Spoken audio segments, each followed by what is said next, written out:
Hanson, engage. I have to answer that question. I'll answer the question. You want answers? I think I'm entitled. You want answers? I want the truth! You can't handle the truth! Give us some men who know the truth.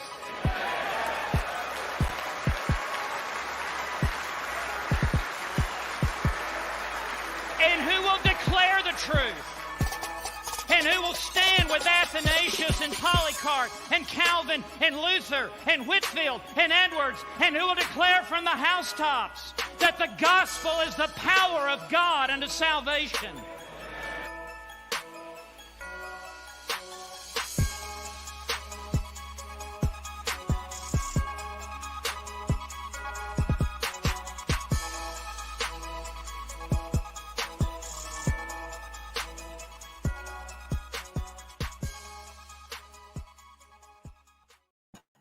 Welcome to the Engaged Truth Show. I'm Caleb Harrelson, your host today, and I'm so excited to be back as I had a little bit of a break teaching my spring apologetics class on biblical justice, and we're going to kick off this fall season here with a really great episode, and I have joining me today is my friend Stephen Policastro, and he is the founder and director of the International Association for Creation. So let me go ahead and bring him on here.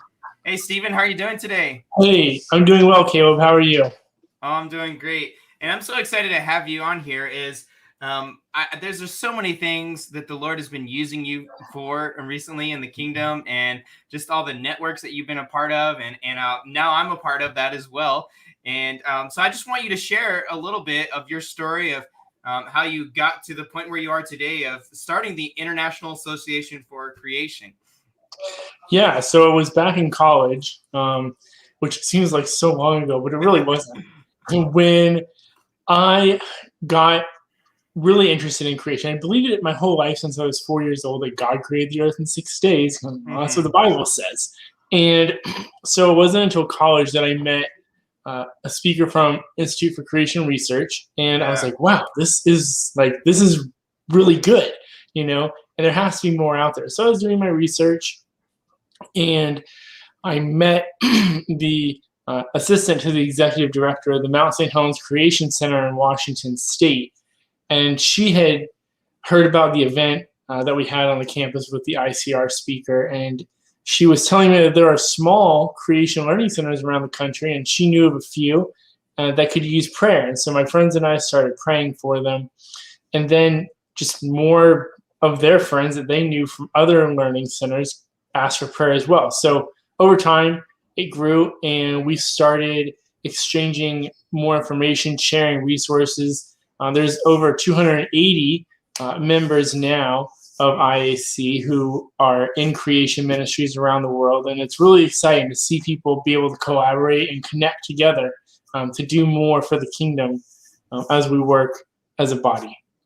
Yeah, man, that's awesome. And I know there's so many exciting things going on. So how many years has the IAC been in existence now? Yeah, so we officially started in 2016. So that makes for 5 years. Although before that, it was just, a loose prayer network. But in 2016, we're like, all right, God is calling us to do, bigger things. And I'm excited to share about some of those things with you guys here shortly.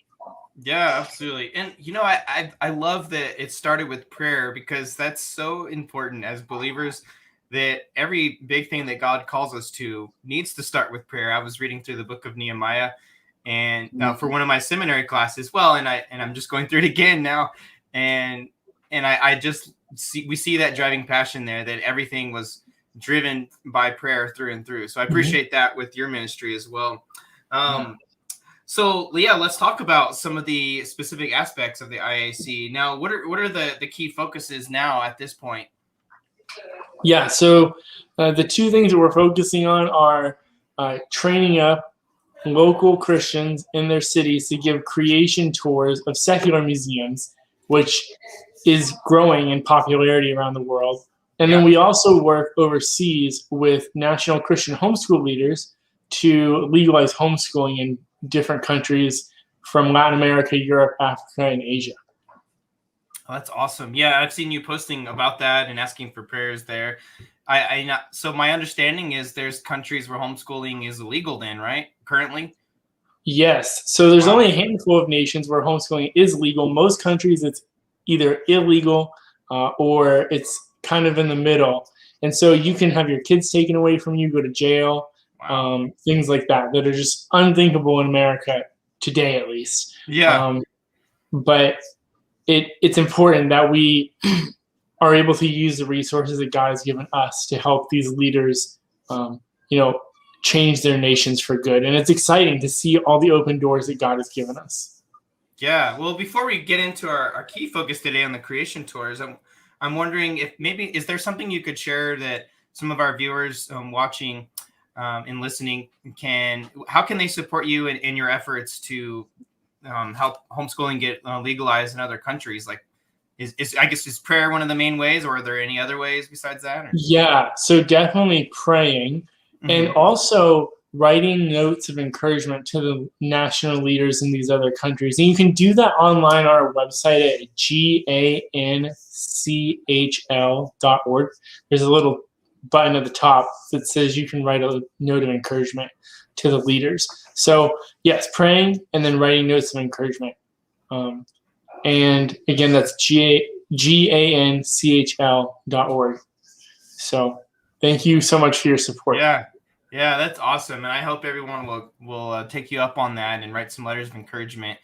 That's really needed. And I know that there's been recently some pivotal moments in certain countries, if I understand that right. Yeah, so in the past year, Bolivia, Panama, Mongolia, Finland, France are all projects that we've been involved in, and some of them turned out so well and better than we could ever hoped or imagined, and some of them are still a fight. Yeah. Well, I think it's so important. Obviously, we're big advocates of homeschooling. We do classical conversations. And I know that's been just really great for our kids. And we're excited because I know a lot of our community in El Paso is excited about the creation tours that I'll be doing soon. And now, how does that work? You said at secular museums, and I'll be doing it at a zoo here, Lord willing. Yeah. And now, how does that? Can you explain some more how that works and how is it received and so on? Yeah, definitely. So we started doing this just like our team. As we would travel and go to conferences, we would host creation tours in the big cities, Chicago, Washington, D.C., Phoenix, these places. And it became so popular that our thought was, okay, we need to bring in others to train them to do the same thing. And so you are one of the recipients of that. And it's very exciting to have you in El Paso serving homeschool families. So, well, our goal is to take these world-class museums who, if you read their signs or their plaques inside, they're going to be talking about evolution millions of years. But we know that we're looking at the same rocks and fossils and artifacts as everyone else as we go through the museum or the zoo or the aquarium. And we can talk about it from a biblical worldview and a creation perspective. And this, honestly, I found as I'm leading tours, this is mind-blowing to parents because they're like, I've never been to this museum because it's just full of evolution and I don't want to expose my children to that. But when they go through a creation tour, they're like, wow, this is a completely new perspective. I would have never thought that I could learn about creation science at a secular museum. But we have them all around the world. They are very well funded, and they have the top exhibits of pretty much anything you could think of. And so we want to use those to glorify God because ultimately God owns everything in the museums and the zoos and the aquariums. And so we want to use it for his glory. Yeah, man, that's so awesome. And certainly I support the different creation museums that have been put up, like the Discovery Center by ICR and the Creation Museum, Answers in Genesis, and then the Mount St. Helens Center. But I think it's really neat when we get to just use the spaces that are already there. That's so awesome. Now, you talked about some of the parents receiving that. Did you ever have like any pushback from some hardcore evolutionists there? What's the reception like that? Yeah, so I've had some interesting experiences. I can remember in, I think, Phoenix, was the most hard is when I was leading a small group around. It was like public school days, so there was like 400 public school kids running around at the same time, and I had my group of like 10 homeschool families. Oh, nice. And so we were going around, and this one like docent at this exhibit, she was a complete heckler. She was just calling us names, and it's just shouting, like being very disruptive. And we were not. We were just being quiet and going along our tour. So that was very interesting.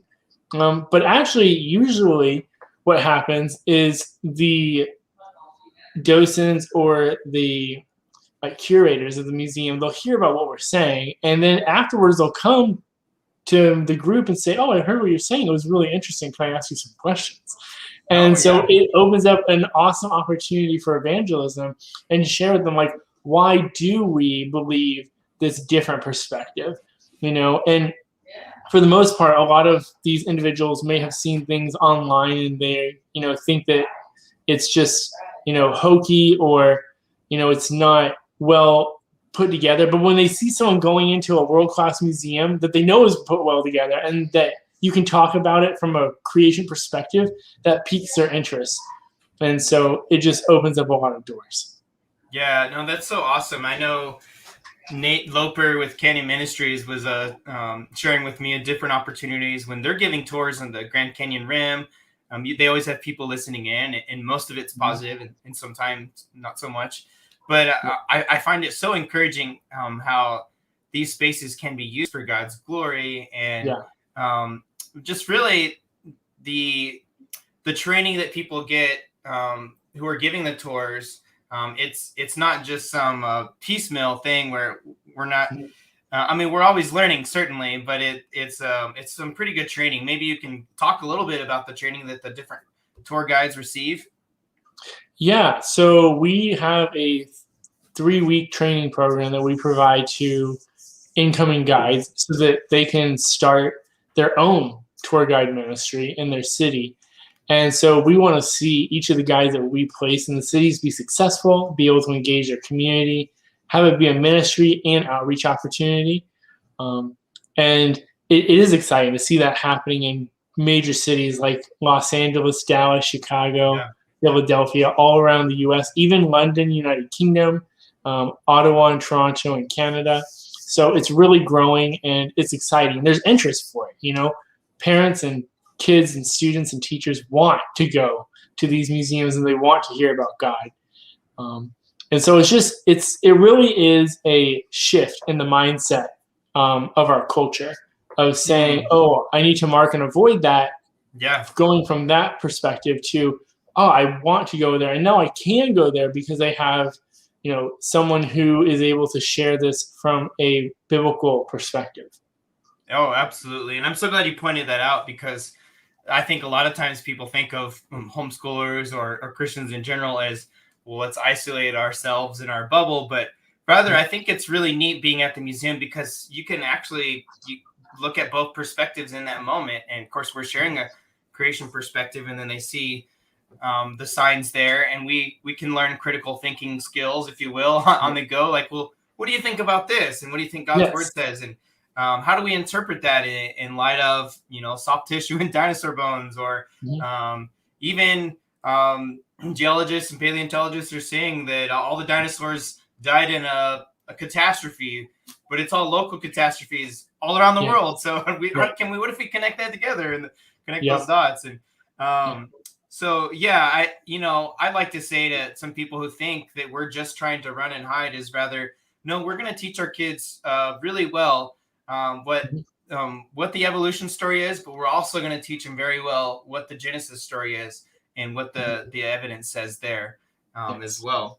And speaking of related to Genesis, I know one of the training videos that I had to go through was the last segment. There was a lot of videos, and I found it so rewarding as a guide. And maybe this is encouraging to those who are considering, like, well, how familiar are the guides going to be with this material? As we had to go through Genesis apologetics material, and here's one of the books that they put out, which is kind of the written version of some of their videos that they did. I think it was the Genesis Impact movie. Is that right? Yeah. Yeah. And so I know Genesis Apologetics is a partner with you guys in the IAC for the creation guided tours. Is that right? Yeah. So we work really closely with Genesis Apologetics. They provide us with training materials for the guides, and we work together to help bring in top quality experts so that the cities are served by the best individuals possible. Oh, yeah, absolutely. Now, for someone watching and they're like, well, where do I find out if I have a guide in my city, or how does that work? Where do they go to? Is it your website? Yeah, so you can go to Christian Museum Tours, and tours is plural, so there's an S at the end. So christianmuseumtours.com, and then that will give you a map and a list of all the cities that are currently served. And we're always adding new cities. So if you don't see yours when you first go on, keep checking back. But I would say there's a few dozen major cities already in service. So most likely you probably have someone in your area. Yeah, no, that's super helpful. And now, as we've mentioned about the guide training, we're growing in the guides that are being trained currently. And I mean, we don't even have a secular museum in El Paso, or natural history museum rather. We have a zoo, and we have dinosaur footprints. Now, do people give guided hikes as well, or is that mainly just the natural history museum, or it just depends? So what we do is we train people to give the tours of the museums, the zoo, or the aquarium.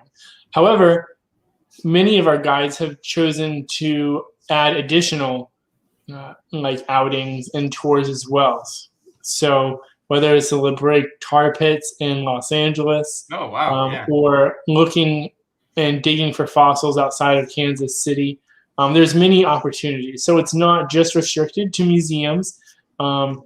A lot of the guides are, again, experts in their field, and so they're able to easily add on things in the outdoors. And I think that you also have something there in El Paso that's outside the museum as well. Yeah, I do. I'm gonna, here in a little bit, I'm gonna premiere our promo video for our El Paso Creation Network, which we're gonna start around the first weekend of September 4th.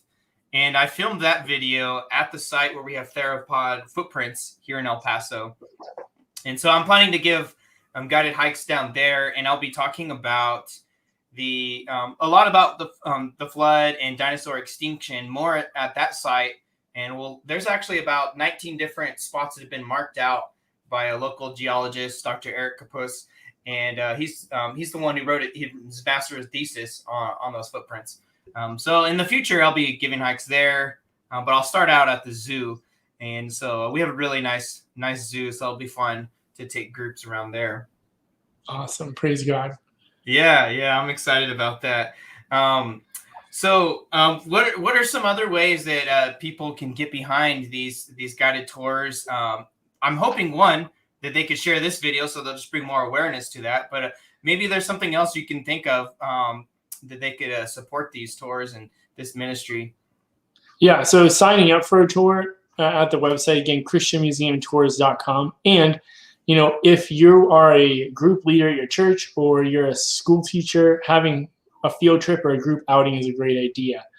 We love serving groups, and all the tour guides are very welcoming of large groups and individuals as well. So I think getting on the tour, and once you experience the tour itself, like firsthand, you will want to tell other people. I promise you, because it always happens. Like, I give the tours, and after I give the tour each time, like, oh man, I want to tell everyone about this. This is so exciting. Yeah, right. So yeah, I would say getting plugged in that way of giving the tour, or of taking the tours, and then also if you maybe are in a city that we don't yet have a tour guide in, and you're like, oh, I might be able to do this. Definitely reach out to us, and our contact information is on the website. But if you reach out to us, we'd love to work with you and get tours going in your city as well. Yeah, and I wanted to ask a question I just thought of that some people may be considering going, well, is that legal for people to give tours in the secular sites? Or, maybe some people are hesitant if they're thinking through that, like, can we do that? And what's your typical response on that?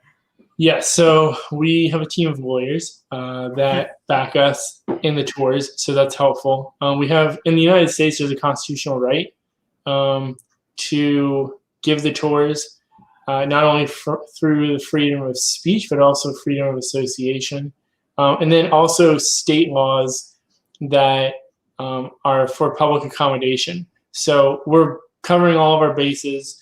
And you might honestly, like when I was in Chicago at the planetarium, I got stopped by a security guard. And he's like, "What are you doing? You can't be sharing that information here." I was like, well, first of all, I have permission from like the lady downstairs, right? And then second of all, like, and ultimately, like, I have a right to do this, And so he was just doing his duty, right? Like he gets hired to do that, and so it's usually never escalated, it never has. It's never escalated to the point of just like calling them on their bluff and just saying, "Here's what we're doing. We're not going to be loud or disruptive. We're just giving a tour," and they usually leave us to be. So yeah. Well, that's good. I think that's good to know, just so we can have more guides getting involved and people participating, and we we have the freedom of association and speech here, and I love how you broke down that hey, we're going to be doing it with gentleness and respect, and just that example. Real quick, we'll wrap up here in a bit, and then I'll premiere our Creation Network video for El Paso. What would you say has been your favorite location to give a guided tour at? Oh, wow. Okay, so probably the Shed Aquarium in Chicago. Oh, really?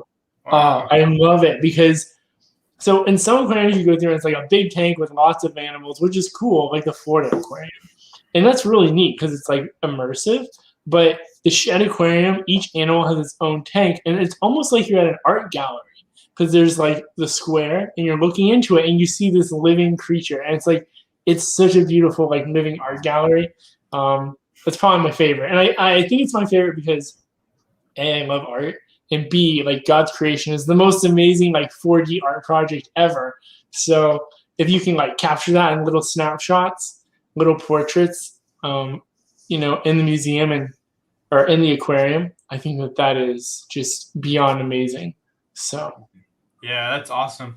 Yeah, I thought you were going to say the Smithsonian because we had to watch your tour there. Yeah, the Smithsonian is really neat.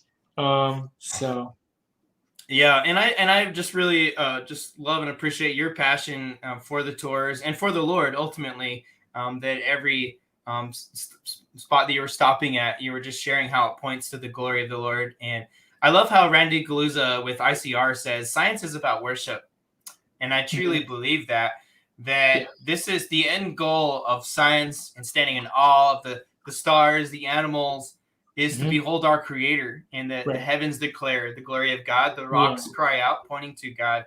And that's what really it's about, is that people would worship and glorify our Lord Jesus, our Creator, and that they would know Him, and any of those unnecessary stumbling blocks would be removed, and they'd only stumble over the true stumbling block that leads them to humility and turning to Jesus for salvation. Yeah. Amen. Yeah, and so, man, I'm so grateful for you and your ministry, Stephen, and I just want to encourage our listeners on the podcast and on YouTube, on the Engaged Truth channel, to be praying for you and your team, and also prayerfully consider being a part of a tour or being a guide in your city, that you guys can make a difference, and this team is willing and ready to help equip you guys to do that, exactly that. Yes. So I'm going to go ahead here in a bit. I'm going to go ahead and premiere our video for our El Paso Creation Network. And if Stephen, if you could stick on, and I just want to chat with you for a little bit after we go live here. And so I'm going to premiere this and video here. And I'm really exciting. I had my friend Michael Head. He helps direct in cinematography at some classes here in El Paso, and help put together this excellent video to promote our network here at the El Paso Creation Network. Over the past couple of years, I've given several thousand Uber rides. And throughout those discussions, I've had people tell me, I cannot trust the Bible because of science. I don't think that it truly describes history. I've had people tell me that they don't believe that there was a global flood. You know, one of the main reasons that I hear when I'm downtown of why people don't believe in the gospel and why they don't trust in the Bible, it's the issue of science. Does it conflict with Scripture? You see in 2 Peter 3:4-6, it says that people are willfully ignorant because they deliberately forget that the earth was created by God and that there was a flood. And we see that issue is so key today, that the flood is the linchpin of worldviews. And we see right here evidence of the flood. Dinosaurs probably around day 150 trying to escape the rising flood waters. We see catastrophic processes happening on plate tectonics, things getting lifted up as they were lifted up in this area here in Mount Crystal Ray. See, the evidence for the flood and the evidence for Genesis being history is so strong. In creation apologetics, we're in the prime time of research going on these days. Yet many believers are not getting training in this issue. It's maybe a few side believers on this issue. But we can't just sit by and do a conference every 5 years or so and expect to have better results, can we? So that's why I believe we need the El Paso Creation Network. What is the Creation Network? Well, the Creation Network will involve a collaboration of pastors and believers, creation scientists, parents, students from all different churches in the city for the purpose of giving and receiving training consistently in creation apologetics, in Genesis apologetics. You see, at the Creation Network, we're going to have smaller events consistently around the city, and we'll also at least have one big event of a creation conference a year. We'll be giving away free material at our launch meeting for the El Paso Creation Network. We're going to have a brunch. We'll have free materials, free DVDs from Creation Ministries International, a free book from Genesis Apologetics, and a free magazine from Institute for Creation Research. And I hope you guys can be a part of this from 11 a.m. to 2 p.m. at King's Kids El Paso. All right, there it is, man. You're the first Awesome. to see it of the small number.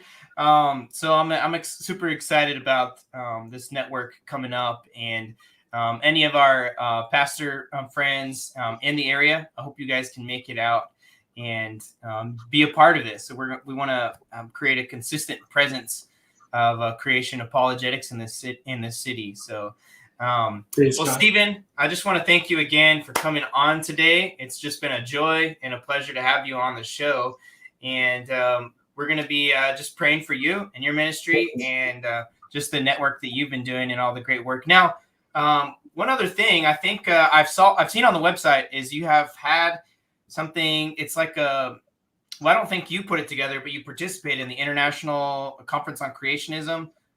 Do you guys normally have a presence there? Is that right? Yeah. So this past year we did not, but in years prior we have. I was there when it was in Pittsburgh a few years ago, and that was a really great opportunity to meet some really high-level PhD and, senior fellows of research associations that are doing, real technical scientific research from a biblical worldview. And it was refreshing, and it was encouraging to see how many people were there and interested in the topic. Yeah, that's so awesome, and that's good to know as well that there's peer-reviewed scientists that are behind these type of events and training that we receive as well. And I've had Dr. John Whitmore. I don't know if you've met him before, but he's been on my show in the past talking about flood geology. So that's great, man. And I hope that I can go to one of those events in the future. And a lot of the people that come to these tours maybe that'll pique their interest and they'll want to be a part of that as well. Yes. Well, thanks again, Stephen, for coming on today, and just Godspeed to you and in your day and your weekend. And I hope you just have a wonderful time this year, and the Lord just continues to grow the ministry at the IAC. Thank you so much, Caleb, and great work you're doing there in El Paso. I'm really excited to see how your Creation Network flourishes and how your tours continue to grow. So we'll be praying for you as well, and look forward to working with you in the days ahead. All right. Thank you, brother. Appreciate you. God bless.